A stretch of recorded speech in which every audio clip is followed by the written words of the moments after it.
toutes et à tous et bienvenue à nos journées d'été avec cet atelier qui concerne notre futur de la mobilité consacré à la transformation de l'industrie automobile. C'est pour moi un véritable plaisir parce que ça rentre dans la continuité notamment de mon travail au sein du Parlement européen, puisque comme vous le savez, je suis la présidente de la commission transport, première femme présidente de la commission transport au sein du Parlement européen, et justement dans le cadre de mes fonctions, j'ai monté ce qu'on appelle le Forum européen de la transformation de l'industrie automobile, qui regroupe ensemble des acteurs, des constructeurs automobiles qui parfois claquent la porte, ça c'est clair, des ONG, mais aussi des syndicalistes, des experts indépendants qui font un peu de la prospective sur quelle mobilité de demain.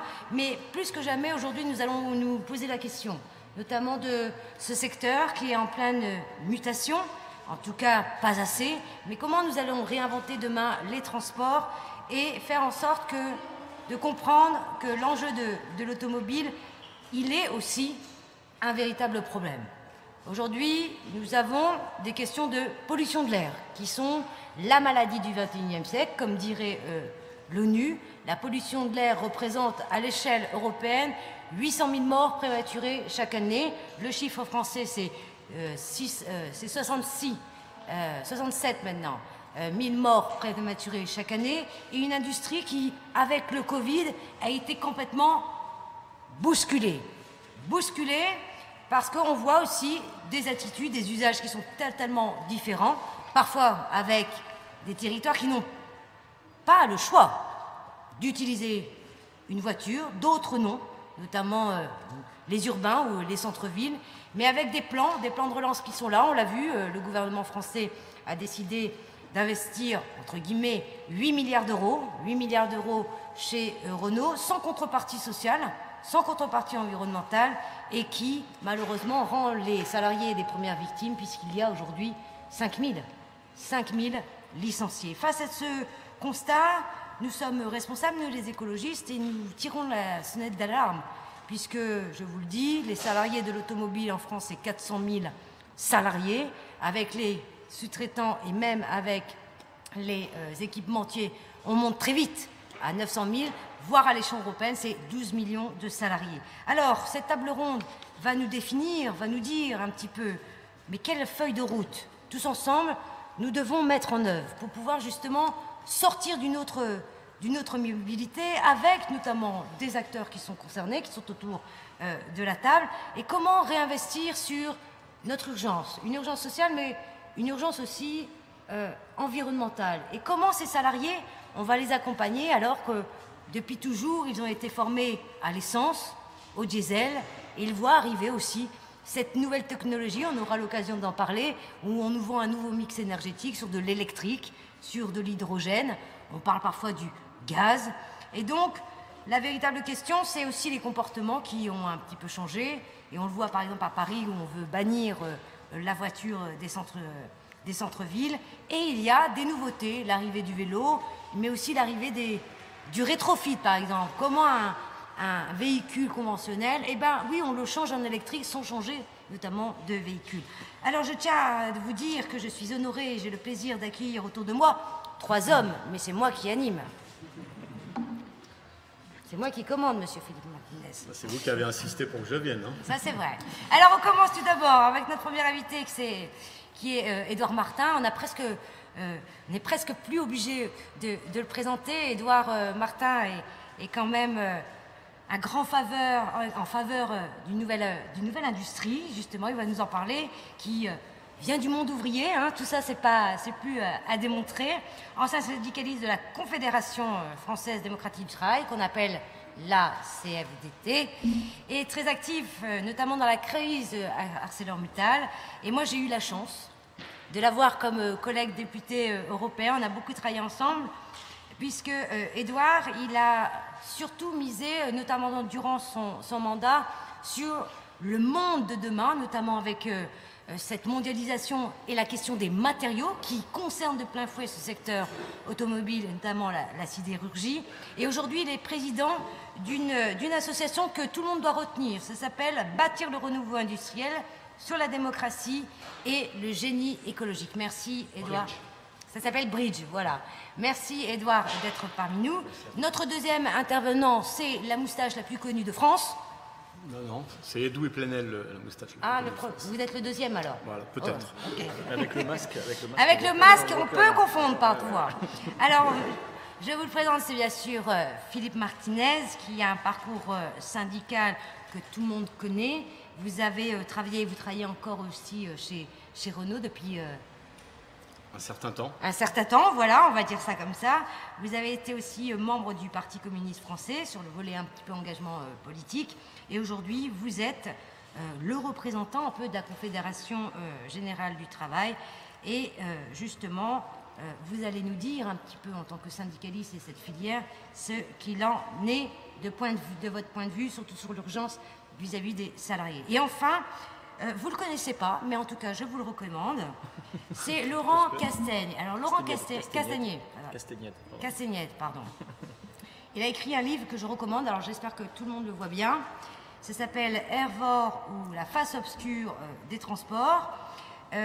Vous êtes ingénieur de l'École centrale de Paris, vous avez travaillé aussi quelques années chez Renault, et vous êtes le fondateur du bureau d'études C2O, ingénierie, et donc vous avez écrit cet ouvrage que je recommande vivement, qui est consacré à l'histoire, à l'expansion des transports motorisés dans nos sociétés, mais qui vient aussi décrire quelles sont les limites du système, et il nous proposera aussi quelques solutions. Alors je vais commencer tout de suite, sans perdre trop de temps, avec Édouard Martin.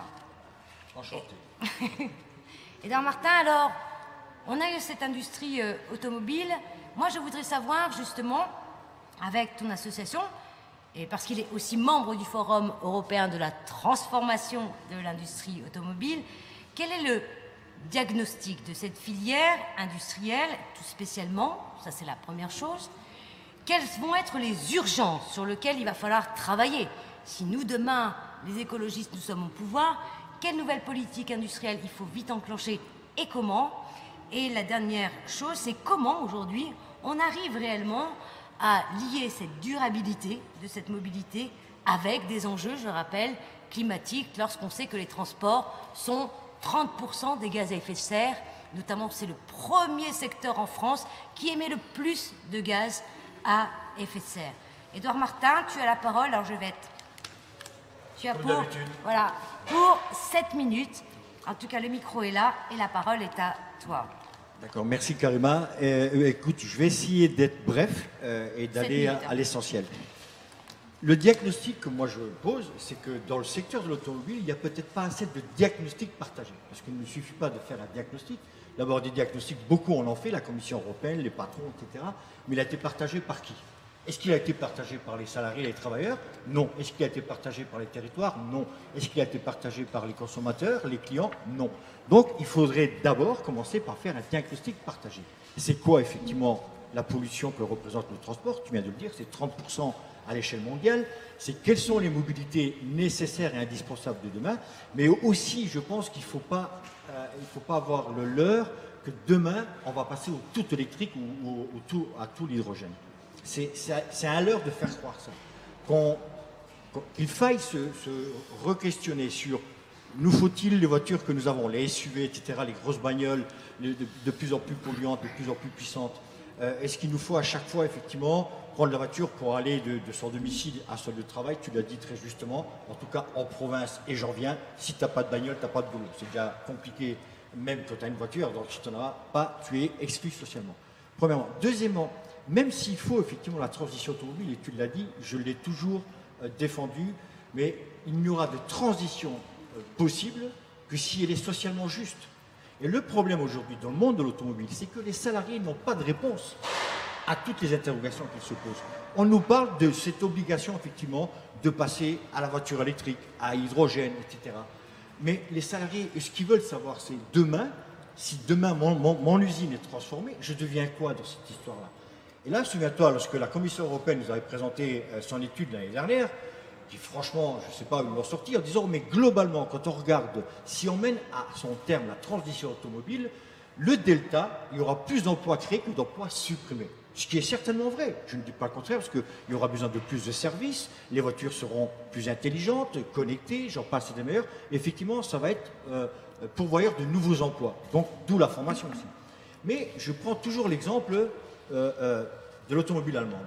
Le salarié qui travaille à Munich chez BMW, si demain on lui ferme son usine parce qu'on lui dit voilà, on ne fera plus de moteur thermique, on ne fera plus de tir thermique à Munich, mais rassure-toi, à Bordeaux, on a créé plus d'emplois que l'on a supprimé à Munich, qu'est-ce qu'il en a à faire, lui, le travailleur munichois, si à Bordeaux on a créé des emplois? Il n'est pas pour lui, l'emploi-là. Et tu le disais tout à l'heure, on voit bien, surtout en France et en Europe, le désastre que ça fait lorsqu'on ferme des industries. Vous savez, une industrie, ce n'est pas simplement un lieu où on produit, on fabrique un produit de consommation.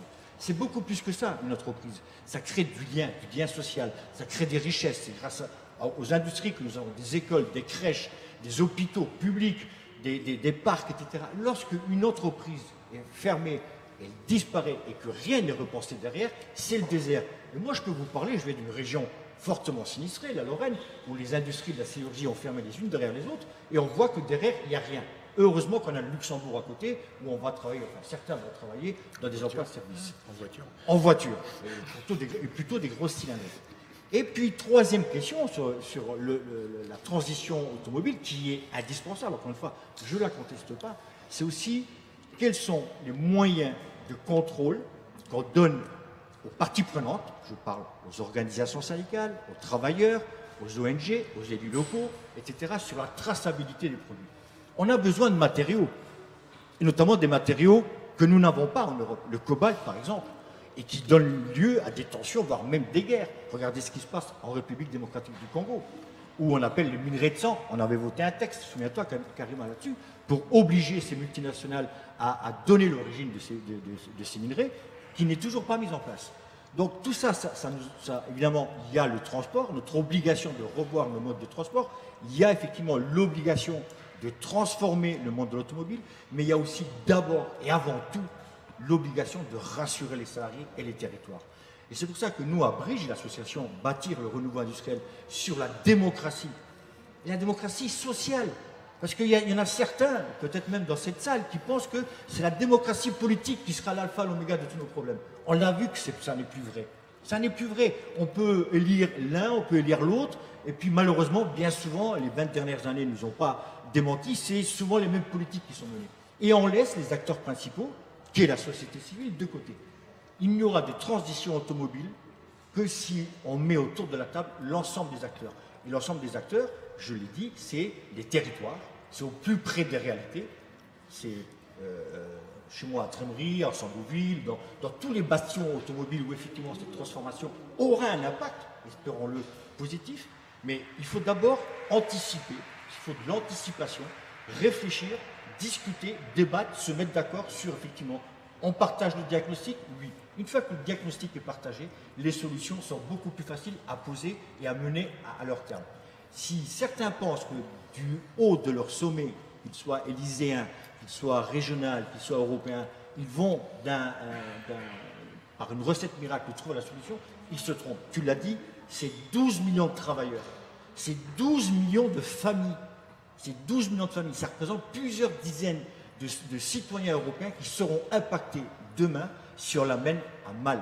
Sans compter après, effectivement, les impacts, les effets induits, ce que je te disais, la traçabilité des matériaux que nous aurons besoin pour construire les batteries européennes. D'ailleurs, là-dessus, il va falloir qu'on accélère, nous les Français, parce que l'Airbus de la batterie européenne, la France a du mal à partir, hein, et les Chinois, ils ont pris de l'avance, ils sont en train de se spécialiser dans la construction de très petites voitures électriques, et nous, on va faire quoi en Europe ou en France? On va simplement construire le haut de gamme, le luxe, mais qui pourra se le payer, ça? Donc vous voyez bien que si on est obligé de transporter des dizaines de millions de petits véhicules de 10 000 km d'ici, in fine, en globalité, la planète n'y gagnera rien. Donc il y a tout ça à repenser. Et puis pour finir, je ne sais pas si j'ai écoulé mes 7 minutes, pour finir, il faut aussi revoir effectivement les modes de transport, y compris de marchandises, parce que je rappelle qu'aujourd'hui, les grandes entreprises aujourd'hui n'ont plus de halls, de halls pour stocker leurs marchandises. Bien souvent, les lieux de stockage, ce sont les camions qui sont sur les routes. Regardez le nombre incalculable de camions sur les routes, qui souvent sont des lieux de stockage. Donc il faut aussi optimiser cela et faire en sorte que les camions qui sont de plus en plus nombreux, ne servent pas d'aire de stockage, parce qu'effectivement, ils vont se promener dans toute l'Europe et ce n'est pas près d'être fini. Donc vous voyez, la mobilité, elle a repensé dans sa globalité, mais ça je sais que tu en es convaincu. Merci beaucoup, Édouard. Monsieur Philippe Martinez, donc on a indirectement dans la parole d'Édouard Martin, on nous parle de démocratie sociale. Est-ce que vous, justement, aujourd'hui, vous pensez qu'elle est mise à mal? Quand il... sans rigoler... Je souris. Est-ce que, justement, vous, les salariés, et donc la Confédération CGT, a bien conscience de ce que tu dis, Édouard, du lien avec les territoires? Et est-ce que les salariés sont prêts, justement, à se dire, le réchauffement climatique est là, moi j'ai vu des salariés, notamment de chez Renault, etc., et je peux vous dire, ils ont une angoisse, ils ont peur, parce qu'ils ne savent pas, justement, vers quel chemin nous allons. Et ça, est-ce que ce travail-là, même si c'est pour travailler sur un mix énergétique, etc., la question de la formation est une question quand même centrale. Est-ce que demain, vous à la CGT, vous avez déjà travaillé sur ces questions et quelles sont justement les demandes que vous êtes en droit de nous réclamer en tant de parti politique, mais aussi de nouvelles feuilles de route sur cette nouvelle industrie? Ça fait beaucoup de choses. Premièrement, je pense qu'il faut, Édouard Martin l'a dit, on ne peut pas déconnecter le problème de l'automobile de la question de la mobilité. C'est impossible. On ne peut pas avoir des citoyens, et malheureusement c'est le cas dans notre pays, de différents niveaux. Ceux qui vivent dans des territoires où il n'y a pas de transport, je ne citerai pas de département, mais il y en a quand même quelques-uns, avec l'abandon des petites lignes ferroviaires, etc. À part la voiture, il n'y a aucun moyen de se déplacer. Donc c'est la première chose. Le deuxième aspect, c'est qu'on parle beaucoup de la voiture, et je vais y revenir, parce que c'est un sujet que j'aime bien, mais il faut parler des transports en général. Moi, ça fait, depuis que je travaille chez Renault il y a longtemps, la question des camions, c'est vrai que les stocks sont dans les camions, parce que les entreprises refusent de supporter le coût des stocks. Et donc c'est les citoyens qui supportent le coût des stocks par la pollution des camions, et des camions il y en a beaucoup, mais aussi par le risque d'accidentologie. Et on sait qu'il y a beaucoup de mise en concurrence des transports, de ceux qui conduisent les camions, et au niveau européen, certains ont agi pour réduire ces écarts. Les stocks qui sont dans les camions, et les camions... Il parlait de moi. Il parlait de vous, parce que vous êtes deux anciens collègues. Et donc, je disais que la question du transport, elle est posée. Vous savez que, par exemple, vous ne savez peut-être pas, Renault produit 10% de ses voitures en France. 10%. Assemble. Oui, parce qu'on peut parler d'externalisation, mais on s'est compris. Donc, assemble, pour être très précis, 10% de ses voitures en France. Donc, les autres viennent d'ailleurs. Pas en train. En camion. Là aussi, il faut se poser la question. Et là aussi, la question de la démocratie sociale, elle est posée. Pourquoi? Justement, vous parlez 10%, alors vous, est-ce que vous avez déjà... alors c'est le grand débat qu'on a en ce moment en France, mais de cette... Comment on fait pour relocaliser? Et justement, ça revient à la question... Je vais y venir, mais si vous me laissez continuer... Excusez-moi. Je note la question.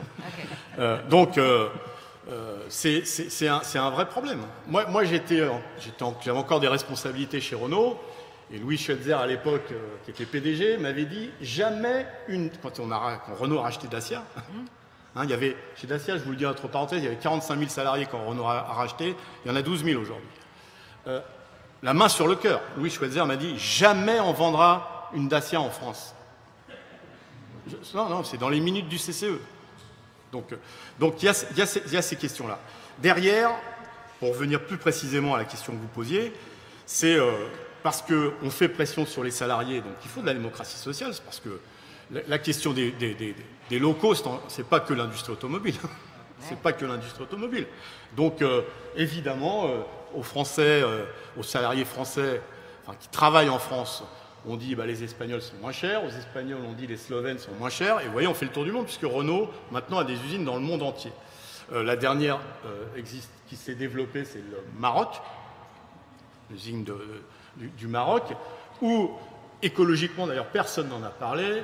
On a creusé un port en eau profonde parce que Renault l'a demandé, aux frais des Marocains. C'est l'État marocain qui a financé tout. Et on produit et ils sont payés 350 euros, 250 euros par mois. Alors ils sont en concurrence maintenant, enfin les Iraniens c'est fini parce qu'il y a le blocus, mais ils sont en concurrence avec les Indiens. Vous voyez, ça c'est un problème. Tant que le pseudo-coût du travail sera la référence, eh ben, ça sera un problème pour les relocalisations. Et dernière chose, enfin, avant de répondre à une autre question que vous posiez, c'est comment on fait en sorte que les salariés puissent avoir leur mot à dire dans ce qu'ils fabriquent. Moi, j'ai des... parce que, vous savez, Carlos Ghosn, je n'aime pas citer son nom, mais bon, je ne sais pas où il en est, lui, d'ailleurs. Enfin, il ne vit pas sous les ponts. Hein.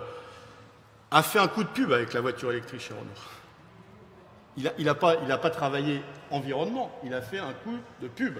Il s'est dit, l'électrique c'est porteur, donc je vais présenter Renault comme le futur premier constructeur mondial de voitures électriques. On n'en fabrique pratiquement pas. Et les batteries, tu l'as rappelé, pour l'instant, je ne sais pas si c'est écologique de faire venir les batteries du Japon ou de la Corée, mais enfin, c'est un problème, là aussi, de transport. Et on a fait un coup, Carlos Ghosn a fait un coup médiatique. Il a fait de la com, il ne travaillait pas pour l'environnement. Moi, j'ai des collègues qui, tous les jours, parce que, évidemment, les salariés, ils sont attachés à la planète. Alors, le débat, c'est si pour sauver la planète, je dois perdre mon boulot et finir au chômage, ça, c'est une vraie question sur laquelle il faut que tout le monde réponde, et surtout les politiques, d'ailleurs. Surtout les politiques. Mais j'ai des collègues qui ont travaillé pendant 2 ans sur des véhicules propres, et pas forcément électriques. Mais quand on leur dit au bout de 2 ans, combien ça rapporte? Vous voyez, il y a un dicton dans ma boîte, je suis aux effectifs de Renault Technocentre, c'est avant on nous demandait comment ça marche, ce qu'on imaginait, maintenant on nous demande combien ça rapporte. Eh bien, quand on vous dit combien ça rapporte, mais pas dans 10 ans, à la fin de l'année, on dit ah non, à la fin de l'année, il va falloir que... On dit le projet il est abandonné. La direction dit ça, la direction. Et donc, la démocratie sociale dont on peut se tutoyer, dont tu parles, c'est ça. C'est comment on donne plus de pouvoir à ceux qui travaillent, que ce soit dans les usines, dans l'ingénierie, pour qu'eux décident de leur avenir et de l'avenir de la planète, parce qu'ils sont attachés à l'avenir de la planète. Et donc, il y a des projets. Par exemple, je pense qu'il faudrait travailler sur les matériaux. Les voitures sont trop lourdes. Et alors, les SUV, je ne vous en parle pas. Parce que le lien propulsion-poids du véhicule, ça a des effets sur la pollution. Or, là aussi, on est revenu en arrière. Tout le monde fait des SUV. Même chez Renault, on fait que ça presque. On fait que ça. Or, il faut revoir le poids des voitures et l'utilisation de la voiture. Moi, je pense, par exemple, qu'il y a une phase de transition à avoir qui peut durer un moment sur les hybrides rechargeables. Parce que l'utilisation de la voiture en ville, à condition qu'on ait des transports en commun de qualité et publics, elle peut se poser avec des voitures électriques, avec le vélo, avec le métro, le bus. Mais je le répète, dans des départements plus ruraux, il faut trouver des voitures qui permettent de faire des déplacements plus longs avec des modes de propulsion qui peuvent conjuguer l'électrique et le thermique. Parce qu'il y a aussi eu des progrès sur le thermique. Mais pour ça, et je finirai là-dessus, il faut avoir les moyens de se les payer. Parce que, vous le savez sûrement, toi aussi, l'âge moyen du parc automobile en France vieillit tous les ans. Il est autour de 9 ans. Enfin, on s'approche des 10 ans. C'est-à-dire que, vous avez tous compris que pour une évolution technologique qui sort aujourd'hui, eh ben, en moyenne, elle sera utilisée dans 10 ans. Dans 10 ans. L'âge moyen d'achat d'un premier véhicule, même moi j'ai été surpris, c'est 50 ans. C'est plus de 50 ans. C'est 58 ans, je crois. C'est-à-dire qu'on achète en moyenne sa première voiture quand on est à la retraite presque. Donc là aussi, et les jeunes, oui, ils ont besoin dans certains nombres de territoires, d'avoir des voitures parce que quand on est au chaume du, une des premières choses qu'on vous demande, c'est qu'est-ce que vous savez faire, est-ce que vous avez une voiture pour vous déplacer? Donc ceux-là, ils vont être écartés. Donc là aussi, la question du pouvoir d'achat et du salaire, si on veut des produits neufs qui respectent l'environnement, il faut pouvoir se les payer. Et ce n'est pas valable que pour l'automobile, c'est valable pour tout. Et donc je pense que là aussi, la question des salaires, elle est posée. Elle est posée pour avoir des voitures et des voitures qui permettent de conjuguer mobilité et environnement. Enfin, dernière chose, je pense que là, il y a un rôle, puisque je suis face à une députée européenne, du Parlement européen, il y a besoin qu'à l'échelle de la France, mais qu'à l'échelle de l'Europe, on soit plus exigeant vis-à-vis des entreprises en matière de respect de droits sociaux et de droits environnementaux. Moi, je cite souvent, il y a eu des débats sur le TGV, fallait un TGV européen, sinon c'était les Chinois. Le jour où vous dites dans vos marchés publics, rien que les marchés publics, que les pays où le droit de grève n'est pas autorisé n'ont pas accès aux marchés publics, ça va en élaguer des potentiels.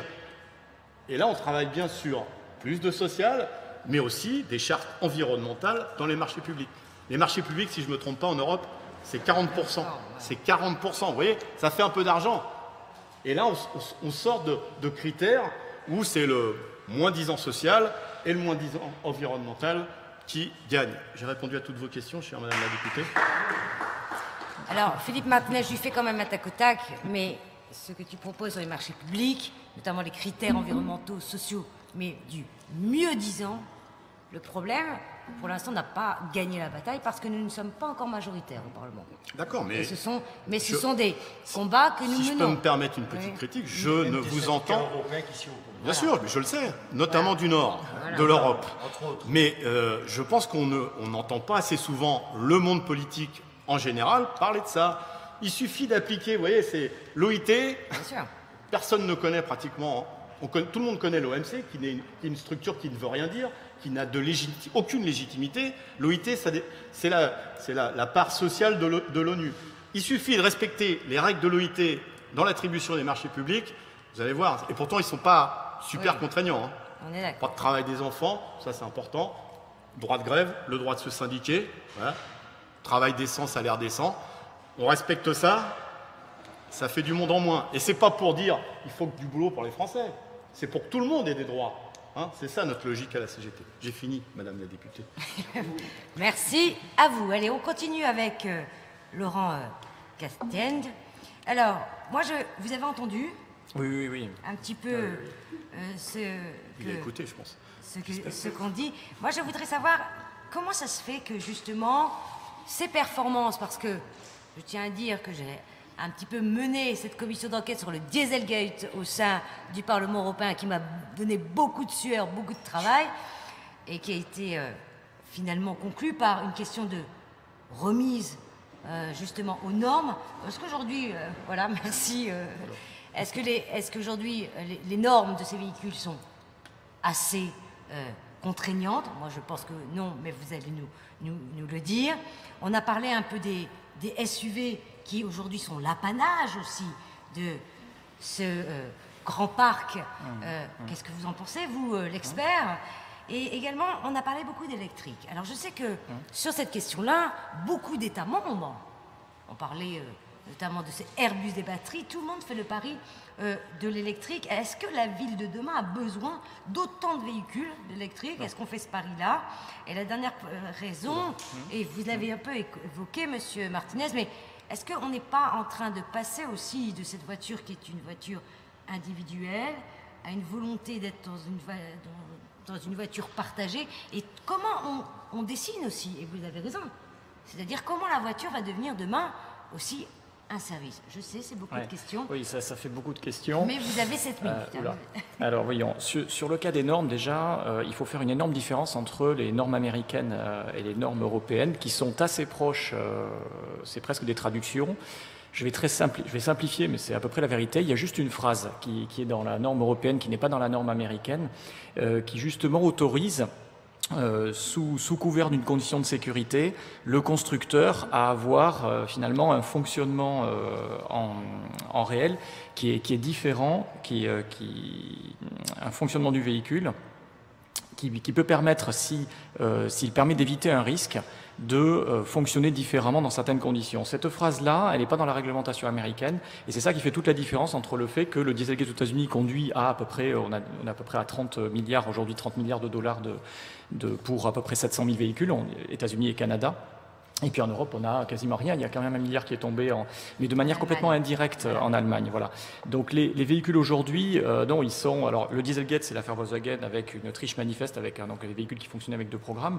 Après, on a quand même l'ensemble des constructeurs qui, depuis plusieurs décennies, ont fait de l'optimisation réglementaire, c'est-à-dire ont joué avec ce qui était écrit un petit peu entre les lignes des réglementations pour faire de l'optimisation réglementaire comme on peut peut-être faire de l'optimisation fiscale au Luxembourg et ne pas être en faute tout en moralement fabriquant des véhicules qui, lorsque vous êtes dans la rue aujourd'hui et puis que vous voyez passer devant une école, par exemple, une flopée de SUV diesel récents, en fait, vous respirez en fait clairement les gaz d'échappement de véhicules qui ont démarré il n'y a pas longtemps, qui sont froids et qui sont optimisés pour les tests réglementaires et qui en fait vous polluent les rues plus aujourd'hui qu'il y a 10 ou 20 ans, alors que pourtant ils sont Euro 6.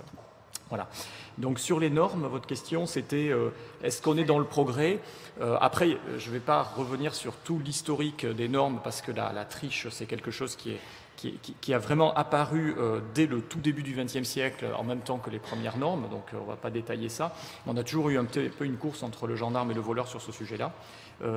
Donc votre question c'était les normes aujourd'hui. Voilà. Le diesel ça continue malheureusement à polluer, particulièrement à froid, particulièrement en trajet urbain. Donc il ne faut pas, de mon point de vue, forcément jeter le diesel aux orties à 100%, mais j'estimerais que dans un pays, il y a peut-être 10% des voitures qui sont justifiées d'être diesel. Voilà, grosso modo. Donc quand on a un parc où il y en a 60 ou 70%, ça veut dire qu'il y a un gros problème. Voilà. Mais le diesel en lui-même, sur des trajets assez longs qui sont extra-urbains, peut trouver sa justification à partir du moment où il est chaud et puis il est quand même correctement catalysé. Votre deuxième question, oui, le SUV, c'était sur le SUV. Oui, alors le SUV, c'est évidemment une catastrophe. La catastrophe, c'est que, en fait, il n'y a pas véritablement réglementation sur les poids des voitures. En fait, aujourd'hui, vous pouvez rouler en ville avec un petit tank de 3 tonnes, c'est tout à fait autorisé. Ça fait très peur. Là, j'arrive d'Arcachon. Bon, le véhicule, pas de base, mais qui fait bien d'avoir Arcachon, c'est peut-être le Range Rover. Mais on voit apparaître le F-150. Alors, ça vous dit peut-être rien, mais c'est la deuxième voiture la plus vendue au monde, le Ford F-150. On commence à en voir apparaître. C'est vraiment des monstres. Hein, c'est vraiment des monstres. Et ça, c'est autorisé, c'est pas normal. Donc, parmi les propositions que j'indique, il y a des pays qui ont réglementé le poids des voitures, par exemple le Japon, où il y a un tiers de marché japonais qui sont des petites voitures. Mais ce qu'on pourrait faire, c'est dire, par exemple, que les voitures sont limitées à 1,5 tonne pour des usages de particuliers. Si on a vraiment besoin, pour une raison professionnelle, d'un véhicule plus lourd, ce qu'on peut tout à fait comprendre, on pourrait imaginer qu'il soit limité à 90 à l'heure. Et à ce moment-là, forcément, on ferait le choix. C'est-à-dire quelqu'un qui a de l'argent, les moyens de se payer une très grosse voiture, si c'est juste pour son plaisir, la réponse c'est qu'il sera limité à 90 km/h. Donc, c'est-à-dire qu'on aurait finalement les voitures utilitaires et les camions limités à 90, les voitures particulières à 130. Alors, le 130 aussi, sur les SUV, on a parlé de la Convention citoyenne des 110, il y a quand même un truc qui serait à mon avis bien plus profitable que d'essayer de limiter à 110 la vitesse en France, c'est surtout de la limiter à 130 en Allemagne. Parce qu'en fait, la raison pour laquelle le parc européen est complètement surdimensionné, mais nos voitures incluses, c'est le fait qu'il y a quelques autoroutes allemandes qui sont encore libres de vitesse. Et c'est ça qui justifie en fait le fait de mettre sur le marché des voitures, comme la voiture française moyenne neuve aujourd'hui, elle roule à plus de 180, alors que notre réseau est limité à 130. Donc on a une aberration en termes de poids, j'en ai parlé, on a une aberration en termes de puissance, où on a des véhicules complètement surdimensionnés qui, dans un usage courant, gaspillent. Parce qu'à partir du moment où le véhicule il est dimensionné pour rouler à 180, vous comprenez bien que quand vous roulez à 50, à 90 et à 120 sur autoroute, en fait il consomme 1 litre de sang de plus, parce qu'il est plus lourd, plus renforcé sur des éléments, la cylindrée est plus grosse que le nécessaire. Donc les SUV c'est une aberration. Alors elle produit quand même du travail. Cela dit, de notre point de vue, je dirais vu de loin, quand vous regardez une usine d'automobile, en termes de travail humain, fabriquer un SUV, une voiture normale, je dirais, de mon point de vue, c'est à peu près pareil. Parce qu'en plus, le SUV, c'est des pièces plus grosses et des pièces plus lourdes. Mais en termes de nombre de composants, c'est à peu près le même. Et fabriquer finalement, je dirais, une Mégane ou un véhicule plus gros, En termes de main-d'œuvre, je dirais que c'est à peu près la même chose. Donc, par contre, ce que ça casserait, c'est pour nos collègues allemands. Parce qu'il faut bien voir que l'industrie allemande, elle est nourrie par le fait de vendre à quelqu'un une voiture un petit peu plus puissante que celle qu'il a, un petit peu plus puissante que celle de son voisin. Il y a toute une échelle en Allemagne bien plus fine sur la montée en puissance qu'il y a en France. Donc si on mettait 130 en Allemagne, qu'on limitait voilà, en France ça irait peut-être bien, mais en Allemagne, il y a tout leur modèle économique qui est basé sur la surpuissance qui tomberait. On ne pourrait vendre des voitures avec des options que des options de confort, si vous voulez, siège cuir, toit ouvrant, si vous voulez, mais pas une surpuissance ou un surpoids. Et ça casserait peut-être la moitié des marges des constructeurs s'ils pourraient poser. Mais pour l'emploi, j'ai une réponse ensuite. Ça, c'était les SUV. La voiture électrique. Voilà, la voiture électrique. La voiture électrique, c'est un peu comme le diesel, c'est-à-dire qu'enfin, il faut imaginer qu'il y a 1 milliard de voitures en circulation, plus d'1 milliard 100 millions de voitures en circulation dans le monde, il y a 350 millions de camions, 500 millions de roues. On n'a pas du tout le cobalt, les métaux rares, etc., pour substituer tout le parc mondial, sans parler de tous les objets nomades du quotidien, smartphones que j'ai pas, etc., qui réclament des batteries. Donc il ne faut pas rêver qu'on puisse substituer tout ça par des batteries. Il n'y a pas les métaux disponibles, il n'y a pas les mines disponibles sous 20 ans ou 30 ans pour aller substituer tout ça. Donc ça veut dire qu'il faudrait arriver à le gérer. Et le gérer, c'est créer des priorités. Donc la question, c'est est-ce qu'on laisse le marché attribuer les batteries? Regardez ce qui se passe. Les batteries aujourd'hui, le plus gros des batteries, ça va être des hybrides qui font 2,5 tonnes. Enfin, vous voyez, ça va être des voitures électriques Tesla Out qui font 600 kg de batterie, 300 chevaux. Enfin, c'est complètement surdimensionné, donc c'est un gaspillage de batterie. Pour moi, la priorité des batteries, ça devrait être les 2 roues. Tous les 2 roues devraient être substitués par des 2 roues électriques. Ça devrait être la priorité parce que c'est très polluant un 2 roues. Quand vous suivez un scooter, d'ailleurs, les villes chinoises très polluées n'ont aucun des 2 roues thermiques que l'on voit par chez nous. Les grandes villes chinoises, elles en ont 0. Toutes les 2 roues sont passées à l'électrique pour des questions de pollution urbaine. Donc les batteries, la priorité, ça serait les 2 roues, ça serait les véhicules urbains d'usage intensif, c'est-à-dire les taxis, les livraisons qui font beaucoup de trajets urbains, les autobus, voilà, tous. Et là, ça fait déjà beaucoup de batteries. Je ne sais même pas si on a assez de capacité mondiale à produire. S'il en reste encore, à ce moment-là, je suis plutôt pour une hybridation légère, mais à ce moment-là, de tout le reste. Parce que si on fait de l'hybride rechargeable, on consomme pas mal de batteries, vous voyez. Donc je pense plutôt une hybride légère du reste pour au moins récupérer l'énergie de freinage. C'est juste ça. Ça concerne tous les voitures. Ce qu'il faut, c'est que les batteries elles soient très rechargées très souvent, très utilisées. Si une batterie, je sais pas, par exemple une Zoé, si c'est une Zoé qui est intensivement utilisée ou l'équivalent à la journée, c'est très bien. Si c'est une deuxième voiture qui fait 5000 km par an, la batterie est un gaspillage. Il y a un problème de quantité de métaux qui serait donc plus utile ailleurs. La fabrication de la batterie est quelque chose d'assez émissif, notamment en gaz à effet de serre. Donc si c'est pour faire 5000 km par an, vous faites le calcul, 5000 km par an, il vaut mieux une Clio essence, on va dire hybride, légèrement hybride. C'est plus efficace globalement. Donc attention, on ne peut pas avoir tout électrique et ce n'est même pas pertinent. Et puis après, il y a la fabrication d'électricité supplémentaire qui, dans la plupart des pays, va être très carbonée. Donc voilà, donc l'électrique n'est pas justifiable pour une grosse proportion des véhicules. Et donc, est-ce qu'on va passer justement Et donc voilà, donc il faudrait gérer, ça. Faut... Et votre dernière question, c'était donc comment on fait après, pour demain ce oui. soir Alors, vous voulez fluidifier les transports avec le MaaS, ces choses-là, le Mobilité as a Service. Bon, il y a quand même sur l'histoire quelque chose de très important à comprendre, c'est plus on a fluidifié, plus on a accéléré les transports, en promettant aux gens qu'on allait gagner du temps, plus on a rallongé les distances. Donc ça, cet effet rebond, il faut vraiment l'avoir en tête. Et c'est tout le problème de la ruralité, qui n'était pas tellement dépendante de la voiture il y a 40-50 ans. Lorsque les premières voitures arrivaient dans la ruralité, ce qui était le cas de mon grand-père, qui a été dans son village le premier à avoir une voiture, qui était une traction, mais en fait, elle rendait service à tout le monde. C'était une voiture partagée, c'était la sienne, mais en fait, elle rendait beaucoup service. Et aujourd'hui, on est arrivé dans une situation où, en fait, c'est vrai qu'effectivement, c'est un homme, une voiture, enfin, un homme, une femme, une voiture, quoi, grosso modo. Pourquoi ? Parce que les distances se sont augmentées. Alors, les distances se sont augmentées à la fois parce que la voiture qui est un objet individuel rapide, a permis à des gens de s'installer loin.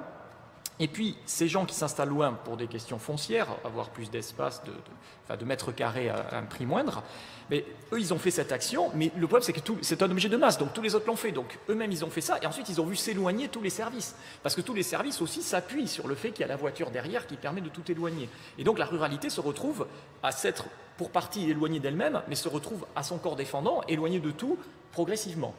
Et on se retrouve à Bordeaux avec, on m'a demandé plusieurs fois pourquoi à Bordeaux les gilets jaunes étaient les plus actifs, hormis à Paris. Mais à Bordeaux, vous avez la rocade qui petit à petit se faisait encombrer par le fait qu'on voulait une métropole millionnaire avec de plus en plus d'afflux au centre-ville, enfin au centre de Bordeaux, de beaucoup d'emplois qui se créaient. Et la périphérie, éloignés qui voyaient les engorgements augmenter et les gens installés en périphérie voir leur temps de domicile-travail s'allonger au même titre que les services s'éloignaient. Donc eux étaient les dindons de la farce en fait finalement. Donc attention, si on pense à fluidifier les transports, il y a un effet rebond. Cet effet rebond est connu depuis clairement 1900. On peut le faire remonter un petit peu avant, mais en 1900 les choses sont claires. Même le métro parisien, je ne sais pas si vous savez, mais c'est un échec. Ça a été un échec, le métro parisien, il faut le dire. Les 6 premières lignes, le métro parisien a été construit, construit fin du 19e, mis en service pour l'exposition de 1900. Il a été construit parce qu'il y avait beaucoup d'embouteillages en surface. Ça datait des embarras de Paris, mais la ville de Paris était la plus encombrée du monde à la fin du 19e siècle et au début du 20e, à la fin du 19e. Et donc on dit il faut alléger le trafic de surface, on ne va pas se faire passer les gens en souterrain comme à Londres. Sauf qu'au bout de 6 lignes, on se rend compte que en fait, le trafic de surface, il a augmenté. Donc le métro est un échec. Pourtant, il est très employé. Qu'est-ce qui se passe? On a donné aux gens le goût du déplacement. C'est l'analyse de l'époque. On a donné aux Parisiens le goût du déplacement. Donc en fait, on augmente la vitesse de circulation, les gens en profitent pour augmenter les distances. Donc attention, tous ces mobilisations de services, il ne faut pas que ça crée de l'étalement urbain, sinon ça sera contre-productif. Merci beaucoup. Il est 19h11, on doit terminer assez vite. Donc je vais vous poser très rapidement une petite question. Je sais, vous pouvez dans vos réponses pouvoir rebondir. Mais ma question c'est, quelle est selon vous la proposition sur laquelle il faut travailler tout de suite pour pouvoir justement faire enclencher cette transition, pas seulement dans le secteur automobile, même si c'est notre urgence, mais quelle est la proposition, ou allez, 2 propositions sur lesquelles nous, les écologistes, nous devons avoir justement des propositions pour aller vers un respect, justement, ce que vous disiez, des salariés, aussi de cette urgence sociale et de ces injustices sociales, mais également de l'urgence climatique. Qui veut commencer? Moi, je voudrais simplement rebondir sur ce que j'ai appelé tout à l'heure la démocratie sociale. De mon point de vue, la démocratie sociale, c'est effectivement donner le droit aux travailleurs de décider de leur avenir, mais pas que à eux. Je parle de l'ensemble des parties prenantes. Les parties prenantes, ce sont les travailleurs, les chefs d'entreprise, les élus locaux, les ONG, les habitants d'un quartier, etc. Parce que ça concerne aussi la vie en société. Si vous demandez aujourd'hui aux mineurs polonais s'ils sont d'accord de fermer les mines de charbon, ils vous disent non à 100%. Parce qu'ils savent que si les mines ferment, il n'y a plus de boulot. Donc je voulais remettre ça en perspective. Là-dessus, bien malin celui qui aura la solution pour régler le problème. Là où je rebondis sur ce qui a été dit et je partage assez, c'est parce que la voiture, il faut aussi qu'on analyse ce que ça représente comme objet. La voiture, c'est l'objet de la liberté. Regardez ce qui s'est passé après le Covid. C'est vendu comme tel. Non, mais c'est perçu comme tel. Et c'est perçu comme tel. Il y a beaucoup de dépendance. Regardez, moi dans ma région, il n'y a pas beaucoup de boulot. Il y en a au Luxembourg, mais les zones pavillonnaires, elles fleurissent, elles poussent comme des champignons. Et il y a des multitudes de maisons. Et je regarde, je fais un tour, eh bien, elles ont toutes, sans exception, un grand double garage. La bagnole, il ne faut pas qu'elle tombe dehors. Il faut qu'elle soit choyée, garage chauffé, etc. Donc c'est un espace de liberté. Après le Covid, après le confinement, pas après le Covid, parce qu'il est toujours là, après le confinement, les Français se sont jetés sur la voiture, l'espace de liberté pour partir au week-end. Lorsque vous allez choisir une voiture, vous choisissez quoi? Vous choisissez la taille du coffre, parce que vous pensez aux vacances. Il faut un grand coffre pour mettre les valises pour pouvoir partir en vacances. C'est ça aussi une voiture. Mais l'idée de voiture partagée, je suis entièrement d'accord, parce que la voiture, elle passe quasiment 90% de son temps arrêtée, au garage. Donc il faut la voiture partagée. Et deuxièmement, parce que là, la crise, et regardez, et je pense que Philippe a plus de chiffres que moi là-dessus, les constructeurs sont en train de profiter justement de cette crise du Covid, alors que la baisse de la vente de voitures au niveau européen, on l'apercevait, elle était à venir. Le Covid n'a fait qu'amplifier. C'est les délocalisations qui vont s'accentuer. Les fermetures d'usines pour aller produire encore plus loin, là où c'est moins cher. Là, il faut qu'effectivement les politiques, les élus mettent en place, par exemple, ce que moi je défends, l'ajustement carbone aux frontières. La taxe européenne de carbone, voilà. L'ajustement carbone, pas la taxe carbone. Ça, c'est la taxe carbone, c'est Sarkozy qui parlait de la taxe carbone. Alors, c'est quoi la différence? Ça peut paraître un jeu de mots, mais la taxe, c'est un impôt qu'on prélève et on ne sait pas où va l'argent. L'ajustement carbone, c'est de dire, tu importes des produits fortement carbonés à l'intérieur de l'Europe, on te prélève le delta, le différentiel, si tu l'avais produit en Europe, et cet argent-là va obligatoirement à la transition juste et à l'investissement vert. C'est ça la différence entre l'ajustement et la taxe carbone. D'accord, Je vais être merci plus court beaucoup. qu'Edouard. Il n'y a pas de solution miracle, mais deux choses. Premièrement, par rapport à ce que disait Laurent Castagnède, les services publics, ce n'est pas les salariés qui ont décidé de les fermer. Hein. Quand il n'y a plus de poste dans un village ou dans une ville, qu'est-ce qu'on fait pour aller à la poste? On prend sa bagnole. Les plus sportifs prennent leur vélo, mais c'est ça. L'hôpital, la gare, la poste et tous les services publics. Ça, c'est la première chose. Donc il faut redonner la parole aux citoyens. C'est la démocratie en général, pour qu'ils puissent avoir le droit de choisir. La deuxième chose, et c'est pour ça que je parle de démocratie sociale, c'est à l'entreprise, c'est laisser les salariés choisir aussi. Enfin, les boîtes, elles appartiennent pas qu'aux patrons. Enfin, qui c'est qui fait tourner une boîte? C'est ceux qui y travaillent. Et donc, j'ai expliqué des solutions de salariés pour avoir des voitures plus propres, plus écologiques, où la rentabilité, au nom de la rentabilité, on leur dit non, c'est pas question. Et si avec dans l'automobile que c'était ça la règle, mais c'est en toute l'industrie, c'est combien ça rapporte. Et donc, il faut une vraie rupture avec la logique financière de la très grande majorité des entreprises, parce que si on ne fait pas de rupture avec ça, eh bien la planète va souffrir, et les hommes et les femmes aussi. Et donc, voilà.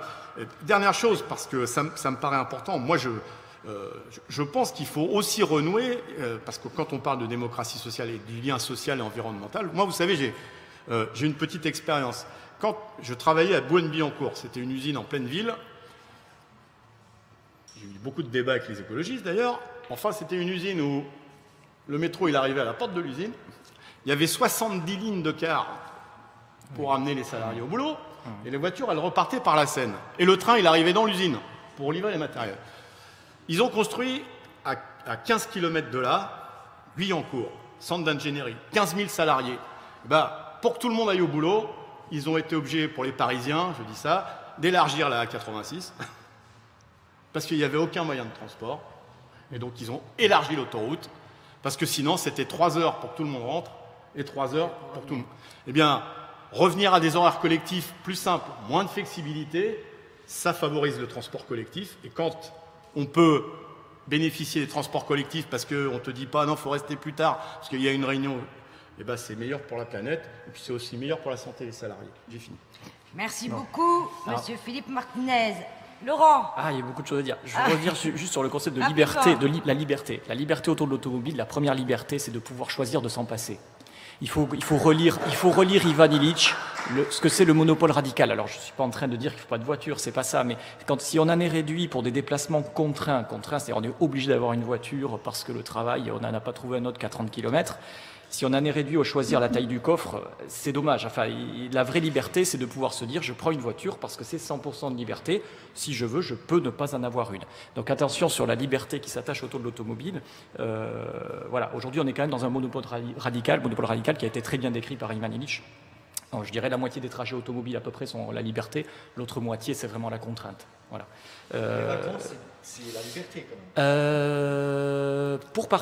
Pour partie, parce que ça dépend. Si vous allez à un endroit où, en fait, c'est vous retrouvez les embouteillages et vous retrouvez vos voisins avec votre voiture en prenant le National 7. Si on réouvre des gares, ça sera moins la contrainte. Voilà. Donc, pour grande partie, oui, quand même, sur ce trajet-là.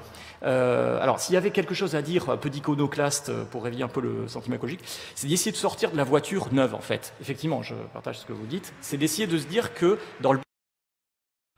du point de vue social, enfin, du travail, parce qu'une voiture neuve aujourd'hui, c'est peu de travail. Enfin, vous connaissez très bien, aussi bien que moi, ce que c'est une usine automobile, je vous invite à y aller. En fait, il y a peu de travail. C'est-à-dire, ce qui est extraordinaire, c'est les constructeurs qui se battent pour savoir combien d'heures total d'ouvriers pour fabriquer une voiture, c'est de l'ordre de la 10 ou de la quinzaine d'heures. Quand vous voyez le millier de pièces qu'il y a, vous vous demandez comment c'est possible. C'est parce que c'est hyper automatisé une voiture neuve, donc en fait c'est pas si dense en main d'œuvre que cela une voiture neuve. Et donc dans le bâtiment, il y a le neuf, la réhabilitation, l'entretien. Dans l'automobile aujourd'hui, il y a en Europe, aux États-Unis, au Japon, il n'y a que le neuf et l'entretien. Il n'y a pas le marché de la réhabilitation. Et ça serait un marché à créer. La réhabilitation, tu en as un petit peu parlé là, c'était le rétrofit électrique. Il y a un arrêté qui est sorti, mais c'est vraiment une niche de niche.